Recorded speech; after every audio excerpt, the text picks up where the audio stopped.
We're gonna acclimate Gus to e-collar this morning. Have a long leash on him, just kind of letting him roam around. He's checking out the fake dog up there. One thing that's extremely difficult after a dog understands what this means is to get them away from you. So we use all these distractions to do that. I'm going to acclimate him to e-collar first. I'm going to find his working level. And all I'm going to do is just, I'm holding the red button as continuous. We'll get into more of that in another video. Haven't done anything yet. He's just being itchy. I'm just going to hold the button. I'm going to turn up. I'm going to watch the dog, watch the dog, watch the dog, watch the dog, watch the dog, watch the dog.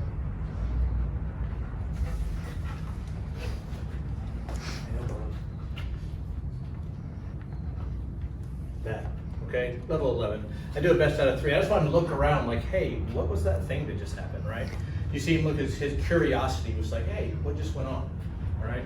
I don't want him to change his behavior. I don't want him to shut him down. I just want him to know that he feels, what's up, bud?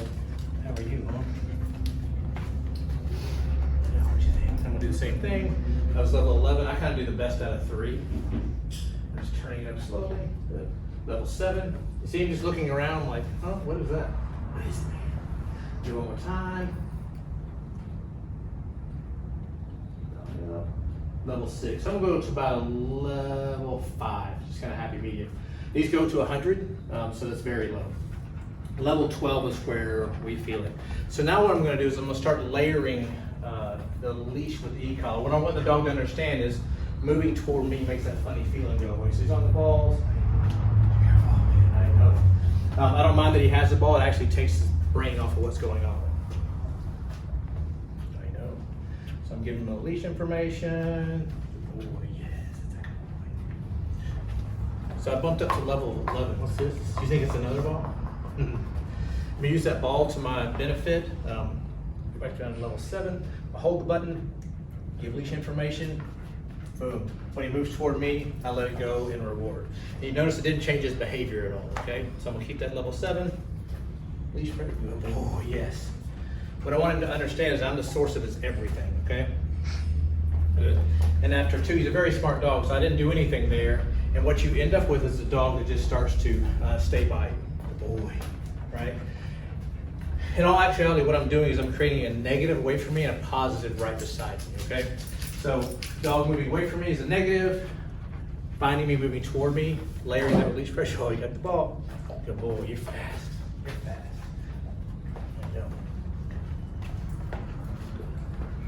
Not doing anything. And so all I'm doing is just conditioning him to that feeling. Again, if he moves away from me, good. Tap, he's right back on me. I know, good boy. Good boy.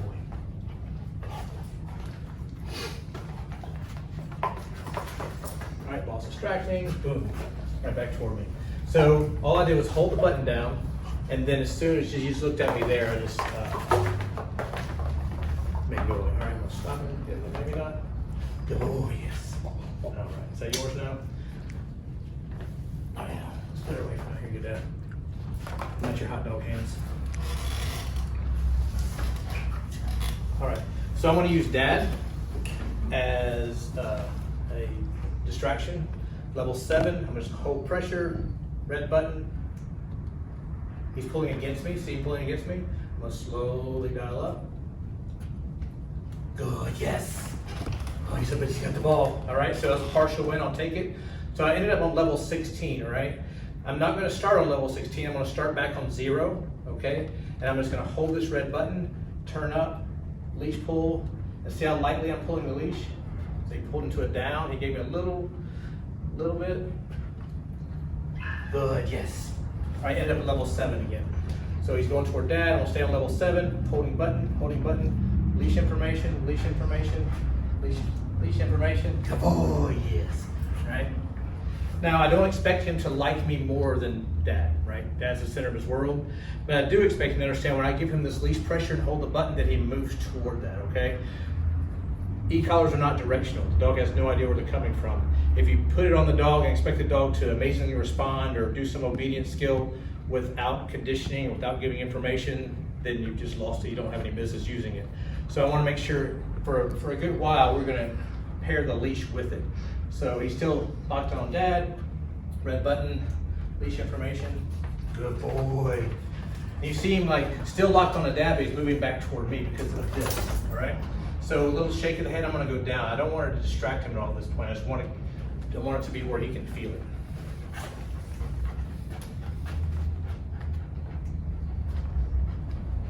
Yes, good boy.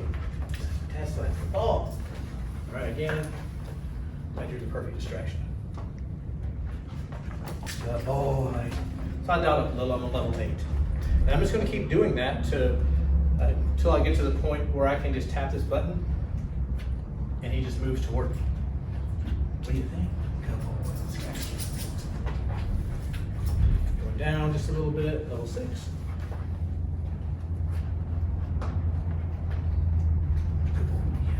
Now, you can use food while doing this, okay? I usually don't. I just want them to understand and come to me without anything, but it is good to reward the dog. I'm rewarding him by giving a good boy, by giving a pet, and we also know that he will work way better for you than he does for me. He likes you a lot more. So I'm on level 7, give it a leash pull. Good boy, yes.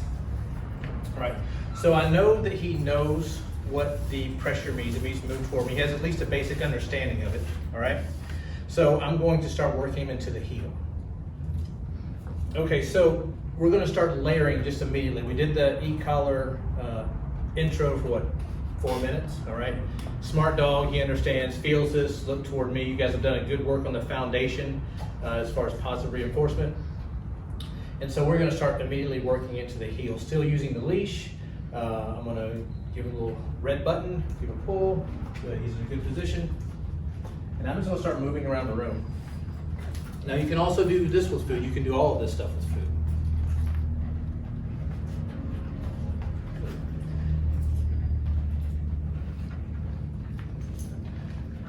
I'm not too concerned about the position with him yet. I'm not looking for a precise heel position. Every time there's pressure on the leash, I'm holding the button until there's no pressure, okay? So I'm not looking at the dog, not giving the dog anything. I'm just using leash pressure, e-collar pressure, to show him where the place of 100% grace is. So when there's leash pressure, there's e-collar pressure. Away from me is pressure, correction. Next to me is no pressure. It's a place of 100% grace. Nothing happens but good here. So the dog really quickly learns to I just say right here. In dog training, all we're doing is teaching the dog to respond to positive and negative. They're gonna move away from a negative. They're gonna move toward a positive. In a dog's brain, the way they look at positive and negative is what they get out of it. So if getting all worked up, jumping, running around, acting crazy, gets them something, then in their mind, that's a positive. And it's 100% true to form that when a dog does everything that their brain is telling them to do, it is everything we don't want them to do. So what we're telling the dogs is to act more like humans and less like dogs, which isn't very fair, but if the dogs are gonna live with us, that's just the way it is, all right? So you see really quickly, he's just chilling out beside me. So we're gonna get into that walk again. Once a dog understands that beside you is the place where they get everything, you just have a dog that really won't leave you. Right, again, every time there's pressure on this leash, I'm just holding the button until there's not. All right, is that something you taught me through? Or is that something he just does? He just does. And later on, if we don't want that, we'll just clean it up. This session is not precision. This session is not the dog doing everything I asked. All this session is for, is to get the dog to understand pressure. All right, he scratched there in that whole process. With that over here and the ball and everything, I'd rolled up to 16. All right, I'm back down to 9.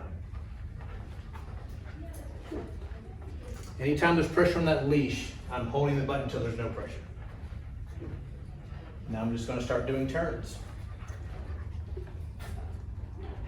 Pressure, no pressure.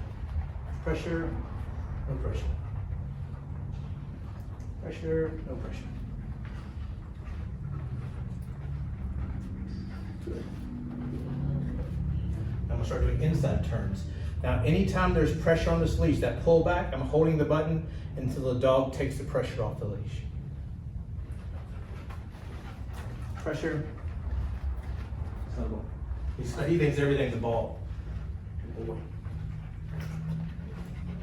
And this is where you'll start to get a check-in. So what I'm doing, I'm giving him spatial pressure with my body. right? I'm giving him spatial pressure with my body, so I'm using my body to steer him. So I'm using that as a marker. Pressure, my foot goes in front of me. And so what you'll see is the dog will just start naturally checking in. Now there are 100 ways to teach this. None of them are wrong. Some people use food, some people use toys to get that dog that check-in. I like doing it like this because right in the beginning you can get a very good heel out of it. Pressure. And so you see him starting to check in with me. And Dad. One of the secrets to leash training and leash walking is turns, all right?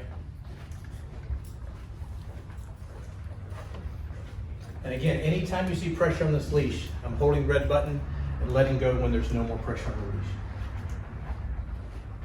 I'm gonna go just a little bit to 11. All I'm doing by going up to 11 is creating just a little more of a consequence for bad position. What was that noise? And if the collars can make them itch, and if I find that's happening, I'll go back down. All right, because I don't want to distract him at all.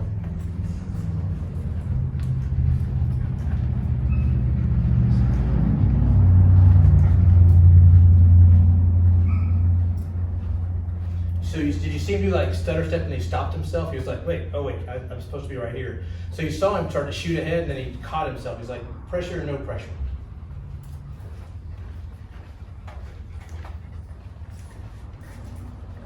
Just a little bit. So I'm gonna start stopping that, okay? I'm giving pressure, just gonna hold my legs until he ended up on 39. Okay, I don't want him doing that. It's annoying. If you're walking down the stairs, he does that like you're falling. So all I do is pinch my legs. I tapped, he didn't move. Tapped, he didn't move. I turned up, tapped, turned up, tapped. I'm not even paying attention to this. I'm just watching the dog. It didn't change his behavior. He didn't scream. Like his drive to get through my legs was apparently really high. The higher the drive, the higher the number. The higher the distraction, the higher the number. And so I just held my ground and just tapped. I didn't say anything to the dog. Every time the dog does something wrong, I come in and say, no, stop, quit, e-collar. Now we do at some point need to pair the no with this for the correction, but I just want the dog to associate going through my legs with that correction. Then you never have to say anything to the dog. We talk to our dogs way too much. So I'm gonna start incorporating some stops into this. I want him to understand when I stop, you stop, when I walk, you walk. He's already kind of got it, so I'm kind of cheating here. So I'm gonna come to a slow stop. Leash pressure. I don't care what side he's on right this second. We'll clean that up later. He knows Dad still has that ball. He has not forgotten. All right, so again, I'm gonna come walk. I'm gonna do a slow stop. Leash pressure, boom, good.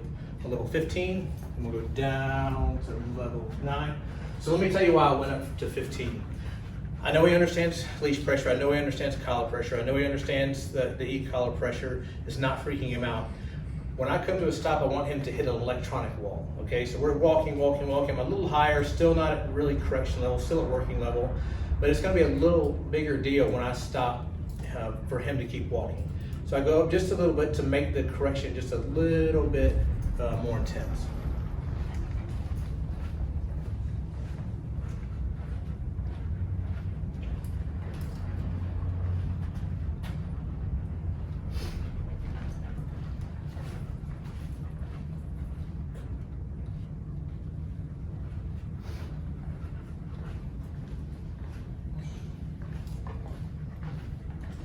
I'm not doing anything, I'll let you know how to push the button.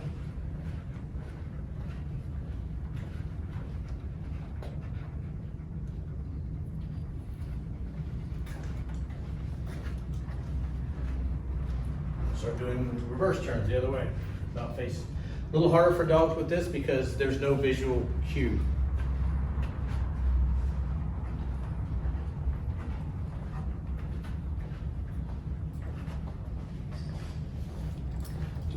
Check in. Anytime I see the dog look at me, I'm gonna say good boy and get you a little tap on the nose. As far as rewarding goes, sit. As far as rewarding goes, we want to make sure that in stuff like this, we're not using a super high value reward. If I had a ball in my hand trying to reward him for it, what would happen? he would be like crazy, like, oh, sometimes food does that, sometimes affection. We get dogs that, you know, with any more than this, like they lose their mind, right? So if I find something that creates a huge amount of arousal in a dog, a reward, I'm not going to use that reward. Dogs are okay with affection, they're okay with food, they're okay with toys, but you have to find the thing that makes them work but doesn't make them crazy. And so with him, just spending a little time with him, I know he likes physical touch, and so he checks in, I give him physical touch, all right? Now I'm going to experiment. This may or may not work out. He might run to dad, but I'm just going to walk around, tap the collar. He's like, what are you doing, man? All right, so confusion. He still doesn't understand. He doesn't understand that means come to me yet, right? That was kind of a marker to see where he is. Keep going to dad.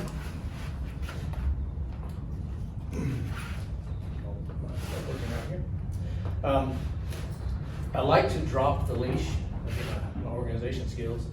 I like to drop the leash and take my hands out of play. Good boy. So even when the leash is on the ground, later on during training, we will start having him drag the leash. And all dogs that come in have some association with the leash, and is associated with them and your hands. Like, are we going for a walk? Are we going in the car? Usually arousal. So believe it or not, when you start to take your hands out of things, dogs are lost. Like, wait, because everything you've done with him is with your hands. Like, you very rarely or ever, I hope, like stuck a treat in your ear and gave it to him. Right now, if you started doing that, every time you walked in, the dog would look at your ear because it's getting something there. The dog gets everything from our hands. So when you drop that leash, you saw he was like, what am I supposed to do? So I like to get my hands free and then start using my feet to kind of drag that leash around. Again, checking in. All right, some back pedal, pressure. Good boy, yes, good boy. Smart dog, it only took him one time to figure out. Oh, you got the other ball? Let's see how he does with the ball. Yes. Yes, good boy. Yes, see if we can get a decent off-leash heel with the ball. So he's gonna go toward him and stop him. Pressure's going up, so I'm on 19, 20, 22, 23, 24, 27. All right, so probably didn't get it on camera, I don't know if it did or not. But he lifted his leg to scratch, all right? He's still locked in on the ball. I'm gonna start over again. What I don't wanna do, he's not at a point where I can correct him for that ball, right? Going after the ball. So what I wanna do is just make it a little annoying for him. So I'm just gonna kind of stay between 12, there we go. So 12.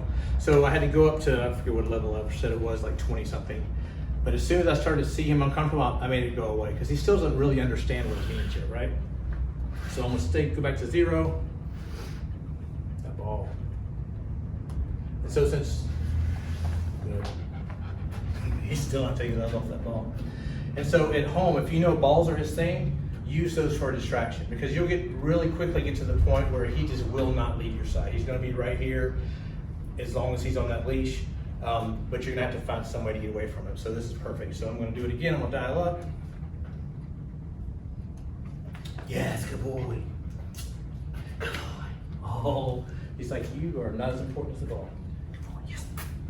Good boy, yes, good.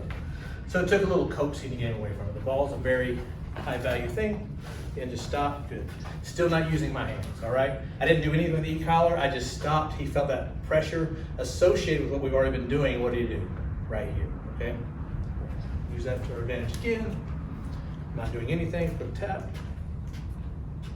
Good, yes. So I end up at level 8, yes, good boy.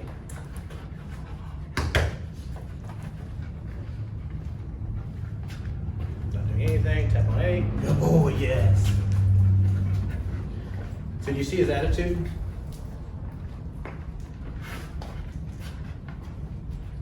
On level 8, just a little tap.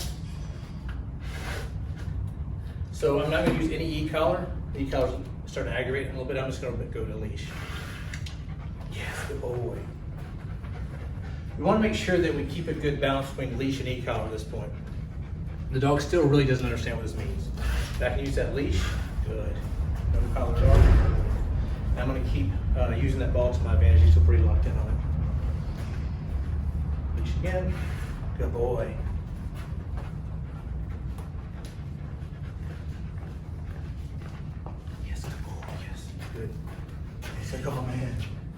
And so everything your dog learns is gonna be about repetition, doing it over and over and over again. Now, if we change directions in the room, believe it or not, he would likely have to learn this all over. We're doing this the same direction, same thing. During recall, all the time we'll teach dogs recall one way in the training center, and when we flip the script, they're like, what am I supposed to do? And you really do have to do it a bunch of different directions. So he's like to know Taylor. Still not using the e-collar. Maybe a little tap. Tapping. You need a beeper. Huh? He's like beep beep. Yes, come on. Oh, yes.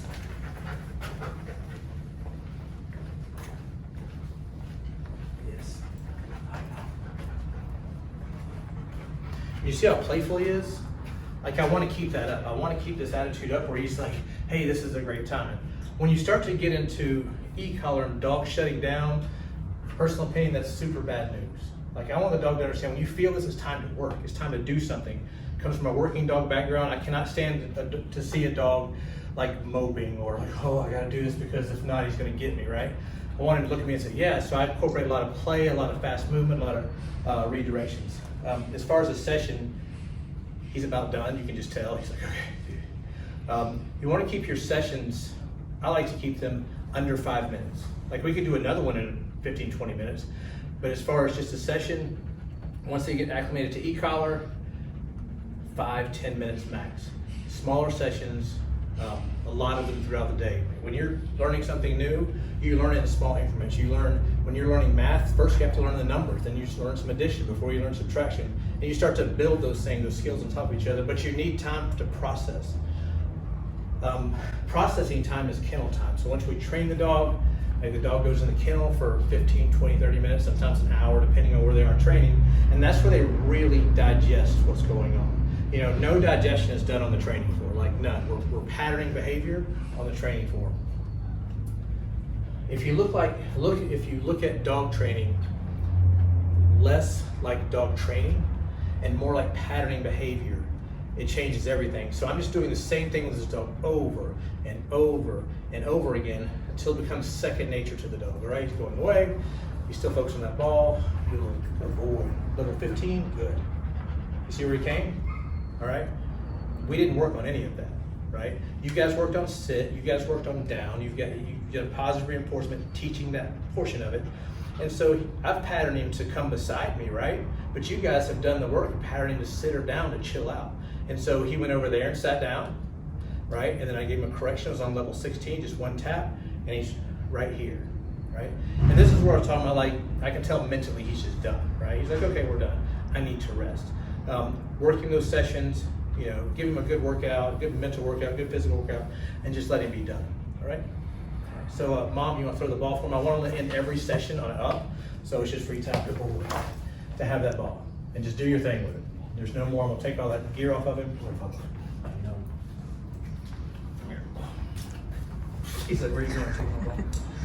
So I want to get all this gear off of him, get the leash off of him. Good. And just let him do his thing, right? Every session we do, we want him to end up like this, because he's already going to remember how the session ended. Good boy. Did you have fun?